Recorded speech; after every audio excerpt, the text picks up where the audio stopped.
look at some more magazine covers, because it really describes the difference between these two generations and what the millennials are all about. And Morley will give you more details about this. This is Time magazine from July 1990. Young people. Young people are not all the same. All generations are not the same. And this is Newsweek from 2000, 10 years apart. But look at the differences in how these young people, quote unquote, typical young people, are portrayed. In 1990, they're all wearing black. They're not looking at each other. They're all somber. There's not a smile on their faces. That's their version of what Generation X was all about. And it's a pretty good portrayal of how Generation X felt when they were when the members of that generation were teenagers. 2000, again, only 10 years later, but now it's a new generation. And look how teenagers, young people, are being portrayed. They're upbeat, they're all clutching one another, they're wearing bright clothes, they're smiling, they're ethnically diverse. It's an entirely different picture. So if anybody tells you that young people will not vote or young people will always be the same, this I think should give you an idea why that is not the case. Young people are not always the same in all generations. Some generations act one way, some generations act in an entirely different way. So let's talk a little bit about who these millennials are and why they're different. This is party identification of young people, quote unquote young people. 2002, not that far ago, only 6 years ago. 18 to 29-year-olds, actually millennials now are 18 to 26, but a lot of surveys don't break it out that way, so this is what we had. Almost an even number of Republicans and Democrats among young people in that survey in 2002.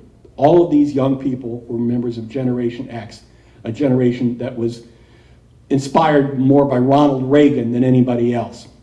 In fact, if anything, there were slightly more Republicans than Democrats. 39% Republicans, 37% Democrats. 2004, about half of these people, maybe a third, were millennials. The remainder of these 18 to 29-year-olds were Gen Xers. And the Democrats have a statistically insignificant lead, 37% to 34%. But it's basically a tie. We are projecting that by 2010, and actually that has happened even sooner than that, the Democrats will have at least a 2-to-1 lead. So in the space of 8 years, it looks like young people have turned from Republican, or at least divided, to Democrat. In fact, it's just an entirely new generation coming along that are people that are Democrats, that identify as Democrats for a variety of reasons that Morley is going to talk about in just a moment. Another factor that makes this generation different, we ask in a Maggot survey people to tell us if they think of themselves as liberal, conservative, or moderate. Liberal would be blue, moderate would be purple, and the conservatives would be red. Millennials over here are the first generation in at least 4, probably since the GI generation, where the greatest number of people are willing to consider themselves liberal rather than conservative. The term liberal became very much degraded, as you're pretty much aware, over the past 30 or 40 years. It began to have a lot of social issues, connotations, a different kind of meaning, and a lot of people, even Democrats, didn't want to call themselves liberal. They called themselves terms like progressive or something, because liberal had images of being soft on crime, soft on moral issues, soft on foreign affairs, being weak on foreign affairs.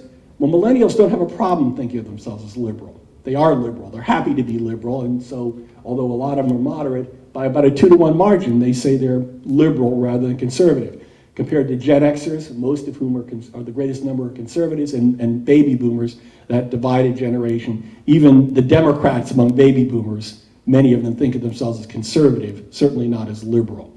So a changing generation, a different generation with a different mindset, and I will turn it over to Morley now. He can tell you about the attitudes of these people, maybe a little bit about what it's all going to mean and why they became what they became.